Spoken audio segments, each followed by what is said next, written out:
नमस्कार दोस्तों, क्राइम तक आप देख रहे हैं। आज एक आपको बड़ी खबर देने जा रहा हूं। दिल्ली का नया पुलिस कमिश्नर कौन होगा?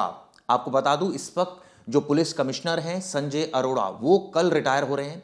ऐसे में उनके रिटायरमेंट के लेकर जो प्रोग्राम है वो फिक्स हो गया है। जो पुलिस लाइंस हैं वहां पर उनकी एक सेरेमनी होगी, ये ऑर्डर भी आ गया है। तो क्या संजय अरोड़ा साहब कल रिटायर हो जाएंगे या उनको सेवा विस्तार भी मिलेगा? क्योंकि हमने देखा है कि कई सारे ऐसे सीपीज रहे हैं दिल्ली के जिनको सेवा विस्तार मिला है। मुझे नाम याद आ रहा है राकेश अस्थाना साहब का, उनको सेवा विस्तार मिला था। हालांकि वो बाहरी कैडर से थे, लेकिन उनको विस्तार देकर यहां लाया गया था, 1 साल का एक्सटेंशन मिला था। इस वक्त पार्लियामेंट का सेशन भी चल रहा है और इस वक्त दिल्ली में सरकार भी बदली हुई है, यानी भारतीय जनता पार्टी की सरकार है। तो ऐसे में सवाल ये उठता है, पहले तो आम आदमी पार्टी की सरकार थी, रिफ्ट होती थी। कई सारे आईपीएस से मेरी बात हुई, कई सारे मेरे ऑफिसर से बात हुई, सबका कहना है कि इस बार एजीएमयूटी कैडर, यानी कि जो अरुणाचल, गोवा, मिजोरम जो कैडर है उससे कोई ऑफिसर हो तो और बढ़िया है। क्योंकि हम, यानी कहा जाए दिल्ली वासी, 3 बार जो बाहरी कैंडिडेट हैं उनको सीपी बनाया जा चुका है। पहले थे अजय राज शर्मा, उसके बाद बने राकेश अस्थाना और तीसरे नंबर पर थे संजय अरोड़ा साहब। ऐसे में प्रवेश, इस वक्त किसका नाम सबसे ज्यादा चल रहा है, ये बताइए। जो सबसे पहला नाम चल रहा है, जिसकी बताई जा रही है कि सबसे बड़ी दावेदारी है, वो नाम चल रहा है आईपीएस जीपी सिंह का, जो कि ज्ञानेंद्र प्रताप सिंह है। वैसे मूलतः यूपी के अलीगढ़ के रहने वाले चिराग जी, इन्होंने अपने कॉलेज की पढ़ाई लखनऊ से पूरी की। उसके बाद इन्होंने बीएससी एमएससी किया। उसके बाद इन्होंने यूपीएससी की प्रिपरेशन की, जिसके बाद ये 1991 बैच से पास आउट है। पहली इनकी पोस्टिंग थी एसीपी बन के गए थे ये सोनितपुर के, हाँ। और उसके बाद ये गुवाहाटी के पुलिस कमिश्नर बने। देखिए इनके पास ना सब इंपॉर्टेंट पोस्ट रहा है चिराग जी, बड़ी गौर करने वाली बात है। ये 2002 में एसपीजी में ज्वाइन किया है इन्होंने। फिर उसके बाद 2013 से 2019 तक ये एनआईए के आईजी रहे हैं, एनआईए के आईजी रहे। फिर उसके बाद 2020 में आसाम के एंटी करप्शन ब्यूरो में रहे। फिर उसके बाद आसाम के डीजीपी बने। अब उसके बाद जो इनके पास इंपॉर्टेंट पोस्ट है वो है डीजी सीआरपीएफ, मतलब सबसे बड़ी पोस्ट है, सबसे हाईएस्ट पोस्ट है डीजीपी सीआरपीएफ। और देखिए इनके कार्यकाल में सीआरपीएफ ने बहुत ही अच्छा काम किया है। हमने देखा होगा, अमित शाह ने खुद कहा था कि नक्सलवाद को हमने छत्तीसगढ़ और झारखंड इन जगहों से खत्म कर दिया। उसमें अहम रोल है वो है सीआरपीएफ का, और सीआरपीएफ ने बड़ी ही बढ़ोतरी के साथ वहां कहीं ना कहीं इस चीज को अचीव किया है। और देखिए लेकिन प्रवेश, मैं आपको बीच में रोकना चाहूंगा। जब लास्ट टाइम संजय अरोड़ा साहब बने थे 2022 में, तो भी ये कहा जा रहा था कि दिल्ली में, यानी कि जो एजीएमयूटी कैडर है, जिसको हम कहते हैं Arunachal Pradesh, Goa, Mizoram and various union territory cadre, क्या यहाँ का अधिकारी नहीं बनना चाहिए? क्यों? क्योंकि उसको एक तो ज्योग्राफिकल कंडीशन पता होती है दिल्ली के बारे में, राजधानी चूंकि 2 करोड़ पॉपुलेशन पार कर चुकी है, यहाँ का क्राइम ट्रेंड पता होता है, वो यहाँ पोस्ट रही होती है उसकी। हाँ, ट्रांसफर्स होते रहते हैं, चंडीगढ़ भी जाते हैं, यूटीज में जाते हैं, अरुणाचल प्रदेश भी जाते हैं, लेकिन गोवा भी जाते हैं। लेकिन एक तरह से कहा जाए कि यहाँ की जो ज्योग्राफिकल कंडीशन है, अधिकारियों का व्यवहार किस तरह का है, कौन से अधिकारी की स्ट्रेंथ और वीकनेस क्या क्या है, प्लस पुलिसिंग कैसे की जाती है, ये तमाम चीजें जो होती है, वो ये कहा जाता है कि एजीएमयूटी कैडर का ही बनना चाहिए, यानी कि लोकल बनना चाहिए, बाहरी क्यों? ये देखिए, ये सवाल तो बहुत पहले से बहुत लोगों ने इसका मुद्दा बना चुके हैं, बहुत लोग इस चीज़ों पे चर्चा कर सकते हैं। लेकिन मुझे ऐसा लगता है चिराग जी, एक आईपीएस जो है ना, यूपीएससी जब पास करके आता है तो उसको हर जगह की, पूरे भारत की हिस्ट्री ज्योग्राफी अच्छे से पता होती है, और वो उस चीज़ में सक्षम होता है कि वो अगर रहने वाला भी यूपी का है तो उसे अरुणाचल प्रदेश भी भेज देंगे तो ही विल सर्वाइव, उसे हम केरला भी भेज देंगे तो ही विल सर्वाइव। अब हमारे यहाँ के जो वो हैं सीईओ है नोएडा के, वो लोकेश है, वो रहने वाले हैं साउथ के, वो यहाँ है ना, तो इससे कोई फर्क नहीं पड़ता ऑफिसर कहाँ का है। लेकिन हाँ, एक चीज़ जो में मतलब ऐसा कहा जाता है, मैं इससे हट कर बोलूँगा, आप जैसे कह दिया आपने कि एमजी कैडर के, इसलिए देना चाहिए प्रेफरेंस कि कहीं ना कहीं एक कैडर, जो वो कैडर है, उस कैडर में एक आत्मविश्वास आता है कि हमारे कैडर के लोग सीपी तक जा रहे हैं, हमारे कैडर। आप एक बात बताइए, एक स्पेशल सीपी है, उनको क्या कमिश्नर बनने का वो ख्वाब नहीं देखते? बहुत सारे ऐसे डीसीपीज हैं जो कमिश्नर बनने का ख्वाब देखते हैं, और देखना भी चाहिए, इसमें बुराई भी कुछ नहीं है। तो क्या एजीएमयूटी कैडर में अगर उनका सिलेक्शन हुआ है तो क्या वरीयता उन्हीं को नहीं, ये देखिए, नहीं, प्राथमिकता नहीं, इसमें कोई ऐसा वो नहीं है चिराग जी की प्राथमिकता तो हमेशा सीनियरिटी को दी जाती है। लेकिन सीनियरिटी का ही मामला मुझे एक याद आता है किरण बेदी का, जिस मामले में बड़ा टसल भी हुआ था, और वो मामला आपने उस समय पे आप थे, तो क्या हुआ था आप एक बार व्यूअर्स को भी बताना। देखिए, हम सबको पता है कि युद्धवीर सिंह डडवाल यानी वाई एस डडवाल को दिल्ली का पुलिस कमिश्नर बना दिया था। सीनियरिटी में किरण बेदी थी, लेकिन उनको नहीं बनाया गया था। ये तो देखिए सरकारी डिसीजन होता है, जो मैं आपको बताऊं। तो मैंने वही बताया कि यहाँ ये सब चीज़ें नहीं चलती। अब ये डिसीजन जो है वो HM से होने वाला है, वो होम मिनिस्ट्री से आने वाला डिसीजन है यूनियन टेरिटरीज के लिए, तो इसमें वो सब कुछ देखेंगे। और मेरे हिसाब से जो नाम सामने आया है JP सिंह, इस नाम को JP सिंह जो नाम, ज्ञानेंद्र प्रताप सिंह जो नाम आया है, जो नाम चल रहे हैं अभी, ये ऐसा फैसला हुआ नहीं, मतलब जो नाम चल रहे हैं, इसके अलावा और नाम चल रहे हैं। बिल्कुल, और नाम कौन कौन सा चल रहा है? जो सबसे टॉप पर है AGMUT कैडर में जिनका नाम चल रहा है, वो चल रहा है इस वक्त जो तिहाड़ जेल के महानिदेशक है, यानी सतीश गोलचा साहब, उनका नाम चल रहा है। और कई लोग तो ये भी कह रहे हैं कि सतीश गोलचा साहब को ही बनना चाहिए। क्यों? क्योंकि AGMUT कैडर में वो सबसे इस समय, हालांकि सीनियर्स तो और भी हैं, लेकिन कई ऐसे कैडर के IPS ऑफिसर है जो जिनकी सर्विस 1 महीने की बची है, कईयों की 6 महीने की बची है। तो मतलब एक साल है, उनको नहीं यूजुअली नहीं बनाते उनको, क्योंकि बार बार ये कवायद जो है वो इसको अवॉइड किया जाता है। लेकिन मैं आपको बता दूं इनके बारे में, यानी कि सतीश गोलचा साहब के बारे में। सतीश गोलचा साहब AGMUT कैडर के हैं, 1992 बैच के ऑफिसर है। इसी बैच के प्रवीर रंजन साहब भी हम सबको पता है, DGP चंडीगढ़ भी वो रहे हैं। इस समय वो जो प्रवीर रंजन साहब है वो हैं special commissioner intelligence Delhi police में रहे हैं, DGP अरुणाचल प्रदेश भी रहे हैं, अभी वो CISF में ADG हैं। तो क्या इनका नाम भी चल रहा है? बिल्कुल, इनका नाम भी चल रहा है, इनका भी नाम चल रहा है, इनका भी चल रहा है। साथ साथ और किसका नाम चल रहा है? अभी हाल ही में एक ट्रांसफर हुआ है मिजोरम से, एक अधिकारी हैं अनिल शुक्ला साहब, जो 1995 बैच के ऑफिसर हैं, उनको भी लेकर आए, उनका भी नाम चल रहा है। ऐसे तो अभी और भी बहुत सारे नाम है, वो मैं आपको क्लियर करता हूँ। कुछ डिस्प्यूटेड भी हैं। देखिए, जहां तक बात है, कुछ IPS जो डिस्प्यूटेड होते हैं उनको कई बार सरकार नहीं बनाती। इस तरह की चीज़ें देखने में सामने आई है, क्योंकि ये पहले है, मैं आपको बता दूं 93 बैच के हैं, सॉरी प्रवीर रंजन साहब, एक बैच उनसे जूनियर हैं, 92 मैंने बोल दिया। अब आपको बताता हूं 1989 बैच के, हम सबको पता है संदीप गोयल साहब जो कि महानिदेशक थे तिहाड़ जेल के, उनको हटा दिया गया था, उनको निलंबित कर दिया गया था क्योंकि उन पर भ्रष्टाचार के आरोप लगे थे। अब 92 बैच के वीरेंद्र चहल भी हैं, अब इनके कार्यकाल को 1 साल बचा है। नुजत हसन सीनियर IPS ऑफिसर हैं, 1991 बैच के हैं, लेकिन इनके अब ये सिर्फ 1 महीने की इनकी सर्विस बची है, इस तरह की जानकारी निकल कर आ रही है। 1991 बैच के हैं, और 1991 बैच के जो हैं IPS ज्ञानेंद्र प्रताप सिंह भी हैं, तो मुझे लग रहा है उनके पास भी तो कार्यकाल कम होगा, समय कम होगा उनके पास, वो भी अगर 1991 बैच के होंगे तो हो सकता है। हाँ, लेकिन उम्र का भी फर्क है कि वो कौन सी किस एज में बने, वो भी मैटर करता है। SBK सिंह साहब का भी नाम चल रहा है, लेकिन उनके 6 महीने बचे हुए हैं, तो इन लोगों को थोड़ा कम कंसिडरेशन किया जा रहा है। जो सबसे ज्यादा कंसिडरेशन में नाम है दिल्ली में जो AGMUT कैडर के, वो है सतीश गोलचा साहब का नाम। इसके अलावा जो नाम है वो जो चल रहा है प्रवीर रंजन साहब का नाम और अनिल शुक्ला साहब का नाम। बाकी जो मैंने आपको नाम बताए ये भी कंसिडरेशन में, लेकिन इतना ज़्यादा इनको वरीयता नहीं दी जा रही।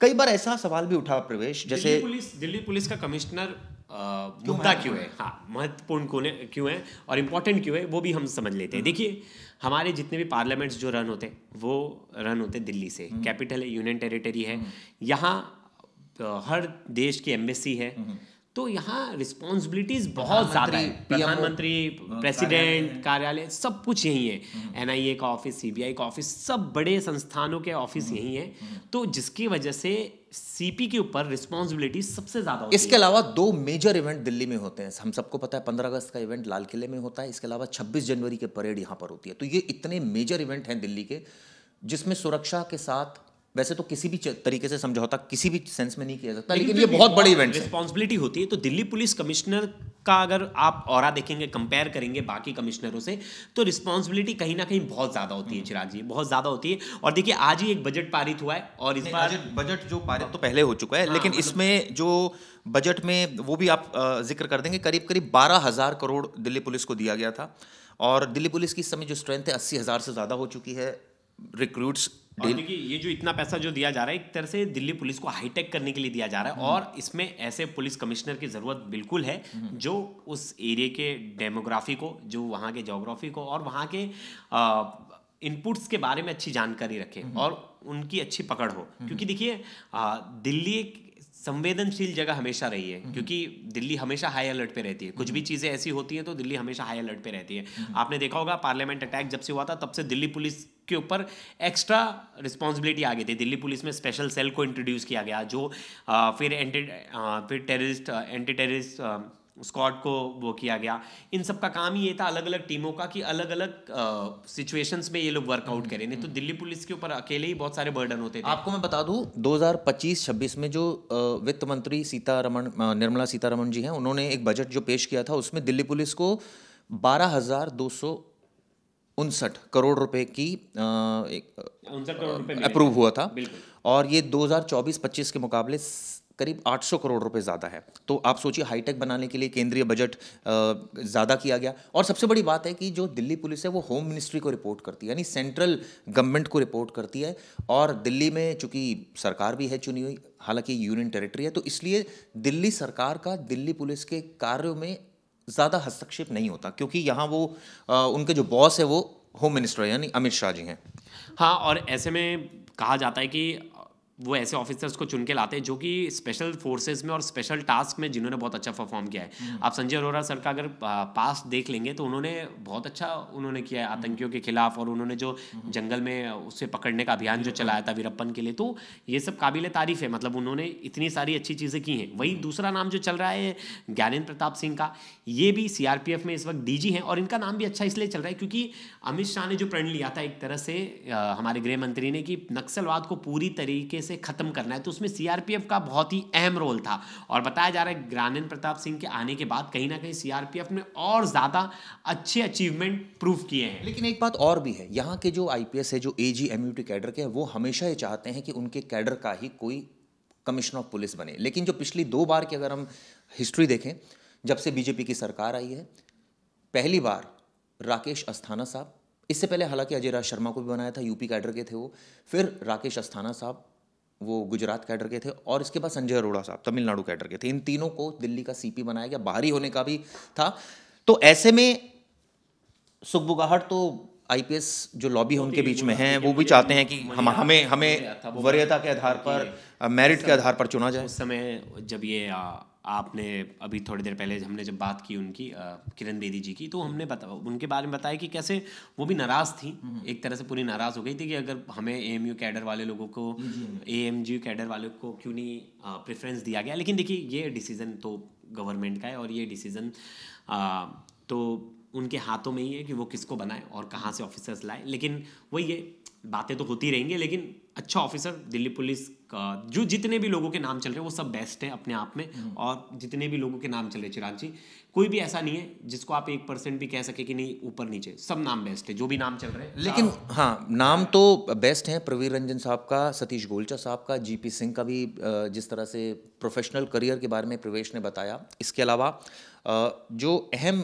नाम है वो इन तीनों के ही चल रहे हैं जहाँ तक है। लेकिन अगर एजी एमयूटी कैडर की बात करें तो 92 बैच के सतीश गोलचा साहब है, उनके ज़्यादा चांसेस ब्राइट लग रहे हैं। लेकिन ये प्रवेश ने एक बड़ी अच्छी बात बोली कि ये क्यों इंपॉर्टेंट हुई, ये खबर बनाना सिर्फ इसलिए नहीं बनाना इसका मकसद होता, क्योंकि दिल्ली जैसे बताया एक यूनियन टेरिटरी के साथ साथ यहाँ पर पीएमओ भी है, यहाँ पर पार्लियामेंट है, यहाँ पर राष्ट्रपति भवन है, यहाँ पर एम्बेसीज हैं, यहाँ की सुरक्षा हमेशा, सुप्रीम कोर्ट है, यहाँ कुछ भी घटना होती है उसकी चर्चा देश विदेश में होती है। तो ऐसे में यहाँ जो पुलिस कमिश्नर होना चाहिए वो ऐसा होना चाहिए जो आम जनता के लिए काम करें। और एक और आरोप लगता है दिल्ली पुलिस पर हमेशा से कि ये तो वीवीआईपी सिक्योरिटी में लगे रहते हैं। हाँ, लेकिन देखिए इन सब से परे जाके खुद देखिए इस सब चीज़ों से परे जाके संजय अरोड़ा ने ये सब चीज़ें मिथ को पीछे छोड़ दिया। कहीं ना कहीं उनके कार्यकाल में ये सब चीज़ें तो दिखाई गई कि हमने एक पुलिस महकमा जो रखा है वो प्रोटोकॉल पे फोकस करेगा, एक इन्वेस्टिगेशन पे फोकस करेगा। वो तो हमेशा ही होता है सारे। नहीं, लेकिन जिस तरह से इस बार जो पुलिस महकमे में जिस तरह से ऑफिसर्स की बात सुनी गई, ऑफिसर के कंप्लेंट्स को सीरियसली लिया गया, क्राइम रेट्स पर ध्यान दिया गया।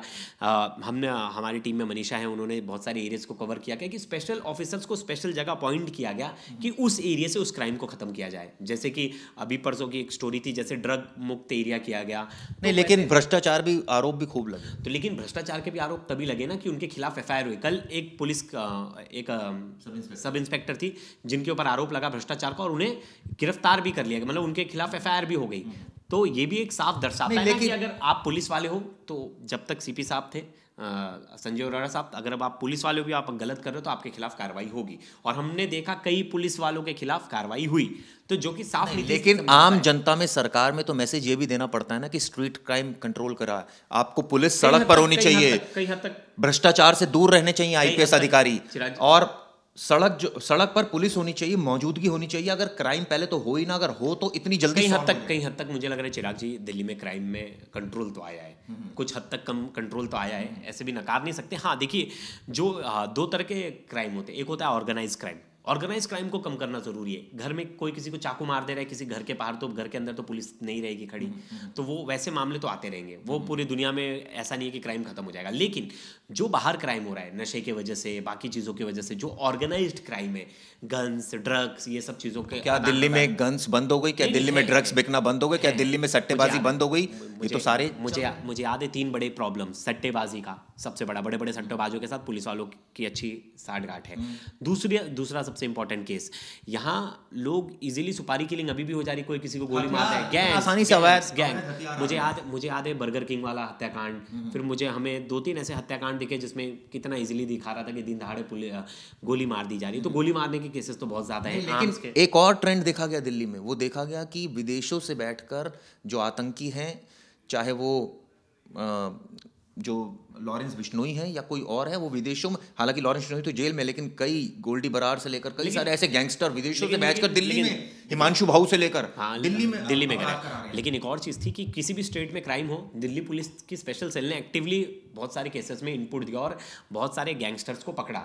वो भले ही मामला ग्रेटर नोएडा का हो, यूपी का हो, वो मामला मेरठ का हो, वो मामला हरियाणा का हो, लेकिन गैंगस्टर्स को पकड़ने में major role Delhi special cell का रहा है। स्पेशल सेल ने बहुत ही अच्छा इनपुट दिया है। बहुत लगे, आप देखो, आरोप तो लगेंगे, आरोप प्रत्यारोप, लेकिन उसके साथ आपका काम भी दिखना चाहिए, और काम भी दिख रहा है कहीं ना कहीं। लेकिन पूरी तरह से नकारा नहीं जा सकता, ये सब चीज़ें अभी भी एक्टिव है।